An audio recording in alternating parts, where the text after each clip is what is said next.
Conte merveilleux, Jacob et Wilhelm Grimm, tome 1. La betterave. Il était une fois 2 frères qui faisaient tous deux le métier de soldat, mais l'un demeurait pauvre tandis que l'autre était riche. Alors le pauvre voulut sortir de sa misère et quitta l'uniforme pour se faire paysan. Il défricha et laboura son bout de terre et y sema des betteraves. Le grain germa, poussa, et il y eut une betterave qui devint forte et grande. Continuant sans cesse à grossir sans vouloir jamais s'arrêter, et encore de sorte qu'on pouvait bien la nommer la reine des betteraves, car jamais on n'en avait vu de pareille et jamais on n'en verra plus.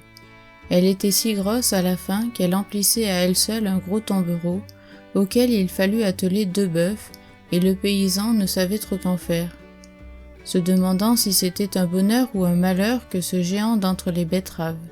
Si je la vends, se disait-il, elle ne va guère me rapporter, et si je la consomme moi-même, les betteraves ordinaires me feront autant d'usage. Le mieux serait encore d'en faire présent d'honneur au roi. Aussitôt dit, aussitôt fait.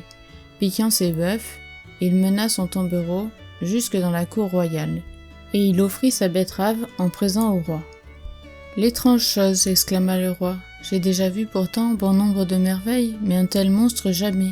Quelle sorte de graine as-tu pour qu'elle ait donné ce géant? Ou bien, est-ce à toi seul que cela est dû parce que tu as la main heureuse ?» « Oh non, protesta le paysan, ce n'est pas que j'ai la main heureuse, ni la chance avec moi, je ne suis qu'un pauvre soldat que la misère et la faim ont forcé à accrocher l'uniforme à un clou pour se mettre à travailler la terre. J'ai bien un frère qui est soldat aussi, mais il est riche lui, et votre majesté doit sûrement le connaître. Mais moi, parce que j'étais si pauvre, personne ne me connaissait. » Le roi eut compassion et lui dit « Oublie à présent ta pauvreté, mon ami, avec ce que je vais te donner tu seras au moins aussi riche que ton frère. » Et en effet, il lui donne d'abord de l'or en quantité, puis des champs, des prés, des bois et des troupeaux, qui firent de lui un riche entre les riches, à côté duquel la richesse de son frère n'était rien. En apprenant ce qu'il avait obtenu d'une seule betterave, le frère se prit à l'envier, et se mit à réfléchir en long et en large au bon moyen d'en faire autant. Une pareille chance, n'est-ce pas? Il n'y avait aucune raison qu'il ne la connût pas. Mais comme il tenait à se montrer plus adroit, ce fut de l'or et ce furent des chevaux qu'il offrit en présent au roi. Le roi, en recevant ce cadeau, lui dit qu'il ne voyait rien de mieux à lui donner en échange, rien de plus rare, rien de plus extraordinaire que la betterave géante, si bien il fallut que le riche chargeât sur un gros tombereau la betterave de son frère et la rapporta dans sa maison. Il enrageait à vrai dire, et son dépit, sa fureur se calmèrent si peu quand il se retrouva chez lui qu'il en vint aux mauvaises pensées et résolut de tuer ce frère abhorré.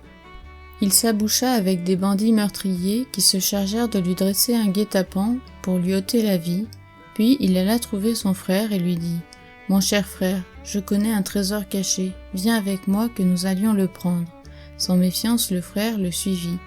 Mais quand ils furent en rase campagne, les bandits lui tombèrent dessus, le ligotèrent et le tirèrent au pied d'un arbre, auquel ils voulaient le pendre. À cet instant, la malpeur les saisit en entendant résonner le pas d'un cheval qui approchait, et le chant à tue-tête du cavalier. Vite, vite, ils jetèrent, cul par-dessus tête, leur prisonnier dans un sac qu'ils nouèrent, le hissèrent jusqu'aux hautes branches de l'arbre, et prirent la fuite à toutes jambes. Celui qui arrivait si gaiement sur la route n'était autre qu'un écolier errant, joyeux de rire qui chantait en chemin pour se tenir compagnie. Là-haut, dans son sac, le prisonnier s'était employé à faire un trou pour y voir, et quand il vit qui passait au-dessous de lui, il lui cria son salut. « À la bonne heure, et que Dieu te garde !» L'étudiant regarda de droite et de gauche, ne sachant pas d'où venait cette voix. « Qui m'appelle ?» finit-il par demander. Et l'autre, au plus haut de l'arbre, lui répondit par un vrai discours. « Lève un peu tes regards, cria-t-il, je suis ici, en haut, installé dans le sac de la sagesse. J'y ai appris quantité de grandes choses en peu de temps. Les universités, avec tout ce que l'on peut y apprendre, ne sont que du vent à côté. Dans un petit moment, j'en aurai fini et je descendrai sage entre tous les sages, et savant plus que tous les savants du monde. Je connais les étoiles et les signes du ciel, le souffle de tout le vent, les sables dans la mer, la guérison des maladies, les vertus des plantes, le langage des oiseaux et les secrets des pierres. Si tu y entrais une seule fois, tu sentirais et tu éprouverais la magnificence qui se répand hors du sac de la sagesse. « Béni soit l'heure qui m'a fait te rencontrer », s'exclama l'étudiant, tout émerveillé de ce qu'il venait d'entendre. « Est-ce que je ne pourrais pas, moi aussi, tâter un peu du sac de la sagesse, rien qu'un tout petit peu ?» Là-haut, l'homme du sac feignit de ne pas y consentir bien volontiers, montra de l'hésitation et finit par dire « Pour un petit moment, oui, mais contre récompense et gracieux remerciements. Et puis, il te faudra attendre encore 1 heure.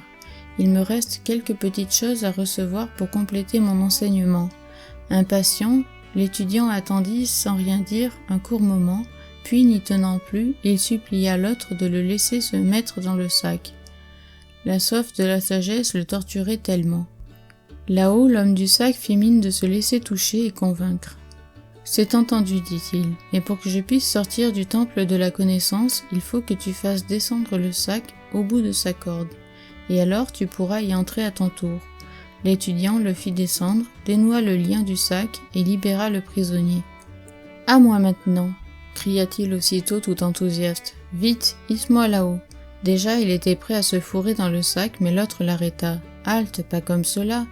Et il l'attrapa par la tête et le fourra tête en bas dans le sac, noua la corde sur ses pieds, et hissa, ainsi empaqueté, ce digne disciple de la sagesse, jusqu'au sommet de l'arbre où il resta à se balancer tête en bas. « Comment te sens-tu, mon cher confrère » lui cria-t-il d'en bas. « Commences-tu à sentir déjà l'infusion de la sagesse en toi ? Pour mieux apprendre, tiens-toi tranquille et ne parle pas, surtout pas, jusqu'à ce que tu sois devenu pleinement sage. » Et sur ces bonnes paroles, il monta le cheval de l'étudiant et s'en alla, mais non sans avoir averti quelqu'un au passage, pour qu'il vienne 1 heure plus tard le descendre de là.